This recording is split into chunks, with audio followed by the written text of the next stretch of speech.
നമസ്കാരം, എല്ലാവർക്കും നമ്മുടെ മാലദ്വീപ് സീരീസിലെ 8ാമത്തെ വീഡിയോയിലേക്ക് സ്വാഗതം. ഞങ്ങളിപ്പോൾ മാലദ്വീപ്സിലെ മാഫുഷി എന്ന പേരുള്ള ഒരു ഐലൻഡിലാണ്. മാലദ്വീപ്സിൽ വന്നിട്ട് ഇത് ഞങ്ങളുടെ 4ാമത്തെ ദിവസമാണ്. കഴിഞ്ഞ 2 ദിവസം വെച്ച് നോക്കുമ്പോൾ നല്ല തെളിച്ചുള്ള കാലാവസ്ഥയാണ് ഇന്ന് രാവിലെ തൊട്ട്. ഞങ്ങൾ മാഫുഷിയിൽ ഐക്കോ മറീന സീ വ്യൂ എന്ന് പേരുള്ളൊരു ഹോട്ടലാണ് ബുക്ക് ചെയ്തേക്കുന്നത്.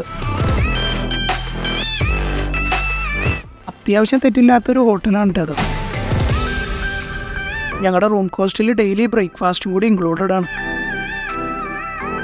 ഞങ്ങൾ ഇന്നൊരു half day snorkelling trip book ചെയ്തിട്ടുണ്ട്. അതിന് പോകാൻ തയ്യാറായിട്ടാണ് ഞങ്ങളെല്ലാവരും ഹോട്ടലിൻ്റെ താഴത്തേക്ക് ഇറങ്ങിയത്. സാധാരണ സമയം വെച്ച് നോക്കുകയാണെങ്കിൽ ഞങ്ങൾ ഇന്ന് ഇച്ചിരി നേരത്തെയാണ് ബ്രേക്ക്ഫാസ്റ്റിന് ഇറങ്ങിയത്. ബാക്കി ദിവസങ്ങളിലെല്ലാം ഇറങ്ങാൻ നേരത്ത് ഓടിച്ചെന്ന് കഴിക്കില്ലായിരുന്ന പതിവ്. അധികം വിഭവങ്ങളൊന്നും ഇല്ലെങ്കിലും അത്യാവശ്യം തെറ്റില്ലാത്ത മെനു ആണ് ഇവരുടെ ബ്രേക്ക്ഫാസ്റ്റിന്. ബ്രേക്ക്ഫാസ്റ്റിൽ ഇവർ കുറച്ച് ഇന്ത്യൻ ഐറ്റംസ് ഇൻക്ലൂഡ് ചെയ്തിട്ടുണ്ട്.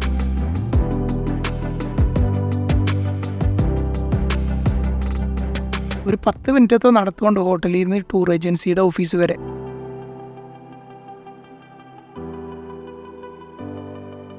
കഴിഞ്ഞ ദിവസം ഞങ്ങൾ വന്നിരുന്ന ട്രൈറ്റൺ ഹോട്ടൽ ഗ്രൂപ്പിൻ്റെ അടുത്താണ് നമ്മൾ ഇന്നത്തെ ടൂർ ബുക്ക് ചെയ്തേക്കുന്നത്. ഇവിടെ ഞങ്ങളാണ് ഇന്ന് രാവിലെ ആദ്യം എത്തിയേക്കുന്നത്.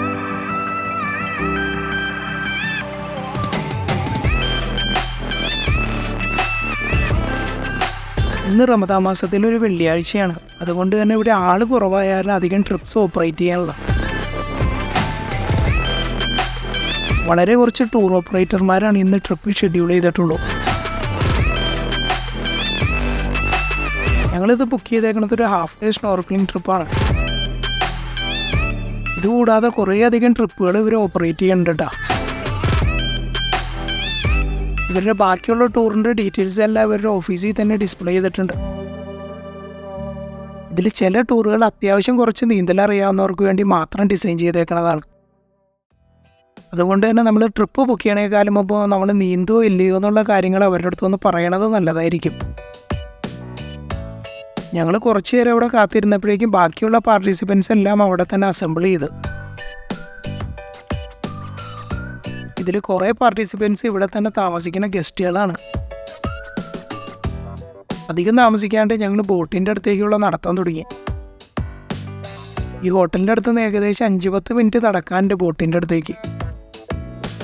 കഴിഞ്ഞ ദിവസങ്ങളിൽ പോയ ട്രിപ്പുകൾ വെച്ച് നോക്കുകയാണെങ്കിൽ ഇത് വലിയ ഗ്രൂപ്പാണ് കേട്ടോ. ഈ ഹോട്ടൽ ഗ്രൂപ്പിൻ്റെ തന്നെ ഓണർഷിപ്പിലുള്ള ബോട്ടിലാണ് ഈ ട്രിപ്പുകളെല്ലാം നടത്തുന്നത്. എല്ലാ തവണത്തെ പോലെ കാലെല്ലാം ക്ലീൻ ചെയ്തിട്ട് ചെരുപ്പില്ലാണ്ട് വേണം നമ്മൾ ബോട്ടിലേക്ക് കയറാനായിട്ട്. ഗൈഡിൻ്റെ ഇൻട്രൊഡക്ഷനൊക്കെ കഴിഞ്ഞ് ഒരു 10 മിനിറ്റ് ഓടിയപ്പോഴേക്കും ഞങ്ങൾ ആദ്യത്തെ സ്നോർക്ലിംഗ് സ്പോട്ടിലേക്ക് എത്തി. ഇതിവിടെ അടുത്ത് തന്നെ ഉള്ളൊരു പ്രൈവറ്റ് റിസോർട്ടിൻ്റെ ബീച്ച് ഏരിയനോട് ചേർന്നുള്ള ഭാഗത്താണ്. ഈ ഏരിയയിലൊന്നും വെള്ളത്തിനധികം ആഴമില്ല. 2 സ്നോർക്ലിംഗ് സെഷനും അതുപോലെ തന്നെ ഡോൾഫിൻ വാച്ചിങ്ങും ഒരു സാൻഡ് ബാങ്ക് വിസിറ്റും കൂടി ഇൻക്ലൂഡഡ് ആണ് ഈ ട്രിപ്പിൽ.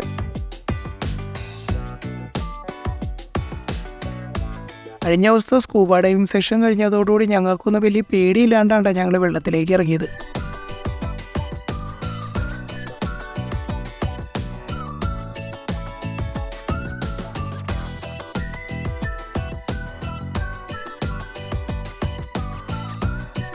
അതുകൊണ്ട് തന്നെ ഞങ്ങളുടെ ഗ്രൂപ്പിൽ മറ്റുള്ളവർ ഒട്ടും മാന്തിക്കാണ്ട് തന്നെ വെള്ളത്തിലേക്ക് എടുത്ത് ചാടി.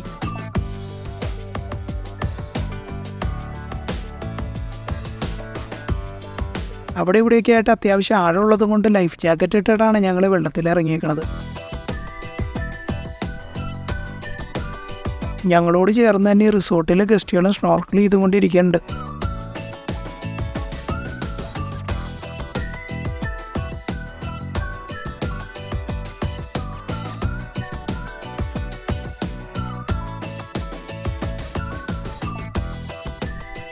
കഴിഞ്ഞ ദിവസത്തെ ട്രിപ്പുകൾ വെച്ച് നോക്കുമ്പോൾ അത്യാവശ്യം കുറേയധികം മീനുകളെ ഞങ്ങൾക്ക് ആദ്യത്തെ സെഷനിൽ തന്നെ കാണാൻ പറ്റി.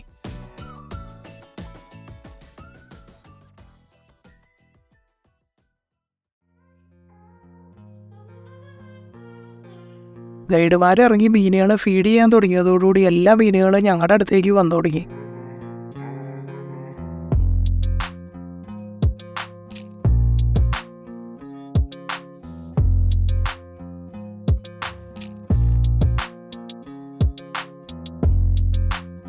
ഇവരുടെ കൂട്ടത്തിലുള്ള മറ്റൊരു സ്റ്റാഫ് താഴത്തേക്ക് കൂടെ വീഡിയോ ഒക്കെ എടുത്ത് നീന്തിക്കൊണ്ടിരിക്കുന്നുണ്ട്.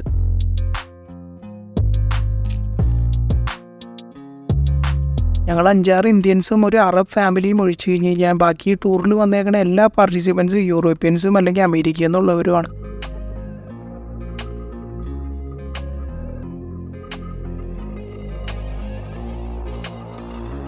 നമ്മളിവിടെ ചുറ്റും തിരിഞ്ഞു നോക്കിയാലും മീനുകളെയാണ് എല്ലായിടത്തും കാണാൻ പറ്റുന്നത്. ഇവിടെ കുറേ മീനുകളുടെ സ്പീഷീസ് ഉണ്ടെങ്കിലും ഇതിൻ്റെ പേര് ഞങ്ങൾക്ക് അറിയാൻ പാടില്ല.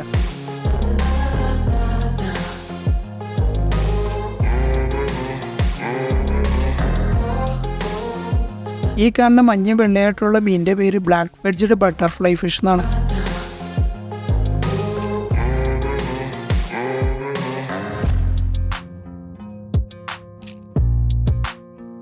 നമ്മുടെ ഈ ടൂർ പാർട്ടിസിപ്പൻസിൽ കുറച്ച് ചെറിയ പിള്ളേരും ഇൻക്ലൂഡഡ് ആണ്.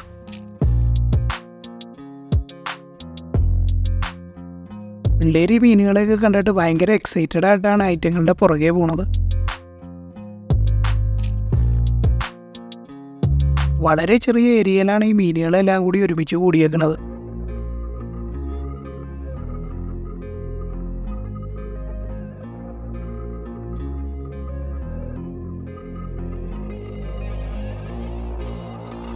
ഫാമിലീസിനൊക്കെ സജസ്റ്റ് ചെയ്യാൻ പറ്റിയൊരു ട്രിപ്പാണിത്.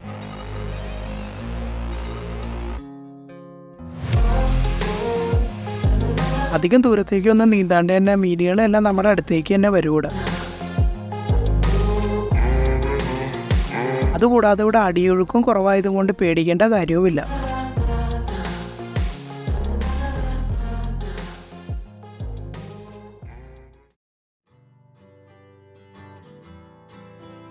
ഗൈഡ് എല്ലാവർക്കും മീനുകളെ ഫീഡ് ചെയ്യാനായിട്ടുള്ള ഭക്ഷണം കൊണ്ടുവന്ന് കൊടുത്തുകൊണ്ടിരിക്കുകയാണ്.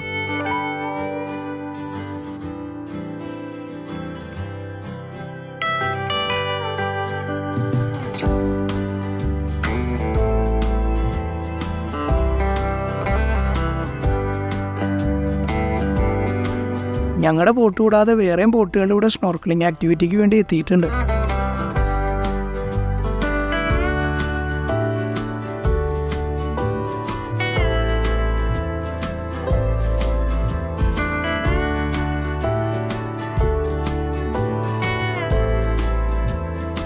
ഏകദേശം ഒരു അരമണിക്കൂർ വെള്ളത്തിൽ സ്പെൻഡ് ചെയ്ത് കഴിഞ്ഞ് കഴിഞ്ഞപ്പോഴേക്കും ഓരോരുത്തരായിട്ട് കയറി തുടങ്ങി. തിരിച്ച് നീന്തി ബോട്ടിൻ്റെ അടുത്തേക്ക് എത്തിയപ്പോഴാണ് ഒരു ഗ്രൂപ്പ് ബോട്ടിൻ്റെ മേലിൽ നിന്ന് കടലിലേക്ക് ഡൈവ് ചെയ്തുകൊണ്ടിരിക്കുന്നത് കാണുന്നത്.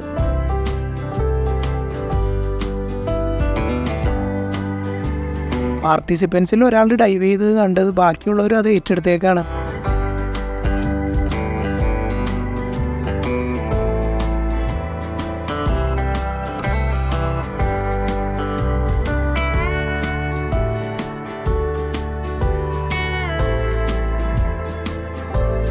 കുറച്ചു നേരം കഴിഞ്ഞപ്പോൾ തന്നെ രണ്ടാമത്തെ സ്നോർക്കലിംഗ് പോയിന്റിലേക്ക് ബോട്ട് നീങ്ങി തുടങ്ങി.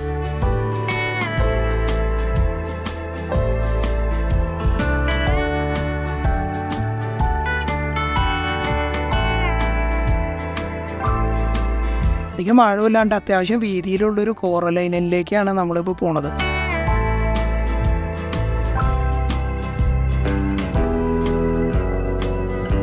ഈ പരിസരവും അത്യാവശ്യം ആഴമില്ലാണ്ട് അടിയൊക്കെ നമുക്ക് നന്നായിട്ട് കാണാൻ പറ്റുന്ന രീതിയിലുള്ളതാണ്.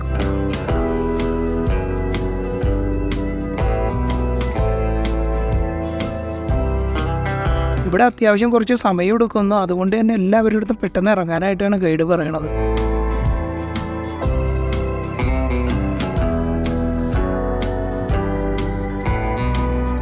വെള്ളത്തിലേക്ക് ഇറങ്ങാനായിട്ടുള്ളവരൊക്കെ ഇറങ്ങിക്കഴിഞ്ഞ് കഴിഞ്ഞിട്ട് ഒരു കറക്കം കറങ്ങാനായിട്ട് പോകാനായിട്ട് ഗൈഡ് വെയിറ്റ് ചെയ്യാണ്.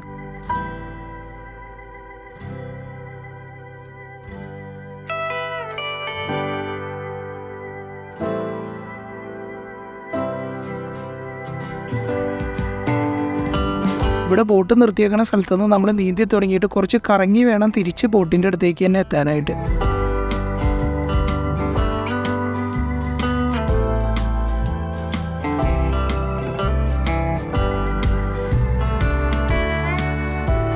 ഫസ്റ്റ് സ്നോർക്കലിംഗ് പോയിന്റിലെ പോലെ മീനുകൾ അധികം ഇല്ലാട്ടോ ഇവിടെ.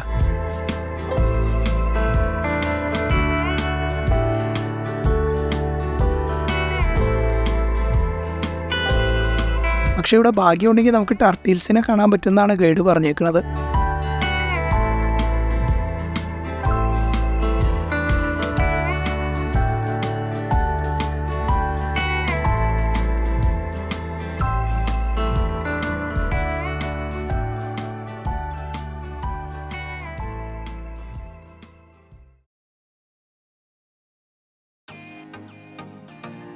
ഈ പരിസരത്തൊന്നും വലിയ ആഴമില്ലാത്തത് കൊണ്ട് ഗ്രൂപ്പിലെ മിക്ക ആളുകളും ജാക്കറ്റ് ഇല്ലാണ്ടാണ് ചാടിയേക്കുന്നത്.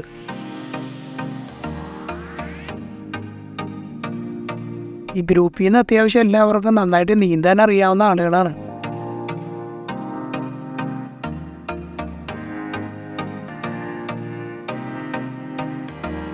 ഇതിൽ ചില ഗ്രൂപ്പ് മെമ്പേഴ്സ് നീന്തണതിൻ്റെ ഇടയിൽ തന്നെ താഴത്തേക്ക് ഡൈവ് ചെയ്താണ് പോയിക്കൊണ്ടിരിക്കുന്നത്.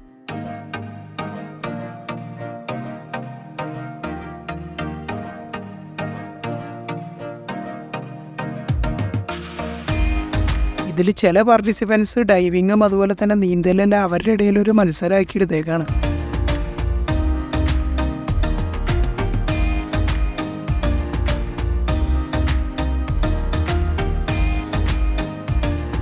അവിടെ ഇവിടെയൊക്കെ ആയിട്ട് അത്യാവശ്യം വലിയ മീൻകൂട്ടങ്ങളെയൊക്കെ കാണാൻ പറ്റുന്നുണ്ട്.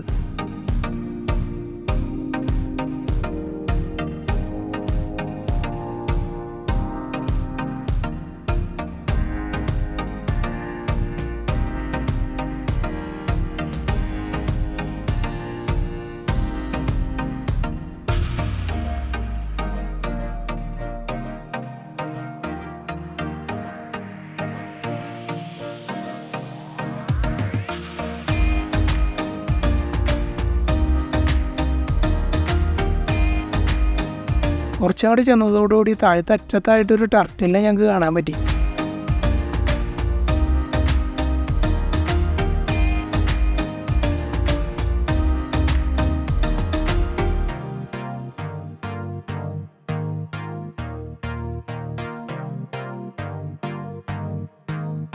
കുറച്ചുകൂടി ചെന്നതോടുകൂടി വേറെയും ടർട്ടിലുകളെ കണ്ടു തുടങ്ങി.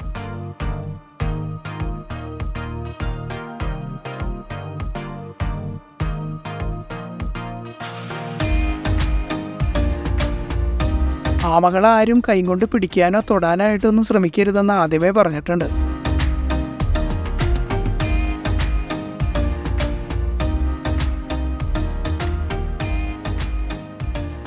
ഗ്രൂപ്പിലുള്ള പലരും ടർട്ടിലിൻ്റെ ഒപ്പം തന്നെ നീന്താനായിട്ടുള്ള പരിപാടിയിലാണ്. ഇതൊക്കെയാണ് ഇവിടെ കണ്ട വിദേശികളുടെ മെയിൻ എൻ്റർടൈൻമെൻറ്റ്സ്. അധികം താമസിക്കാണ്ട് വേറെ ഒരു ആമേനെ ഞങ്ങൾ കണ്ടിട്ടാ.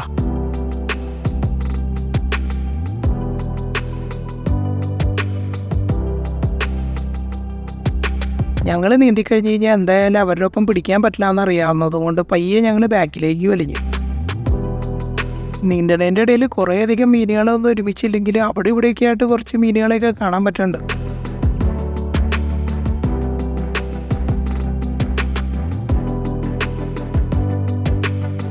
മീനുകളുടെ എണ്ണം വളരെ കുറവാണെങ്കിലും അത്യാവശ്യം ആമകൾ ഈ പരിസരത്തായിട്ടുണ്ട്.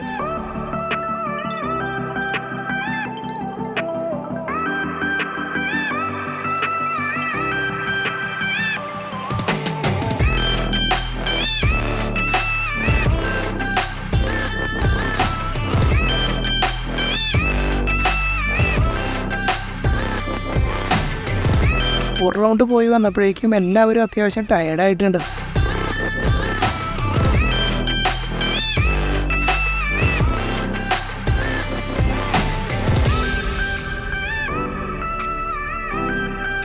ഈ ഒരു സ്നോർക്കലിംഗ് സെഷൻ ഏകദേശം 1 മണിക്കൂറിൻ്റെ അടുത്ത് നീണ്ടുനിന്ന്. അധിക നേരം വെള്ളത്തിൽ കിടക്കാണ്ട് ഞങ്ങൾ പയ്യെ വന്ന ബോട്ടിലേക്ക് കയറി. അടുത്തതായിട്ട് ഡോൾഫിൻ പോയിന്റ് എത്തണതും കാത്താണ് ഞങ്ങൾ ബോട്ടിലിരിക്കുന്നത്.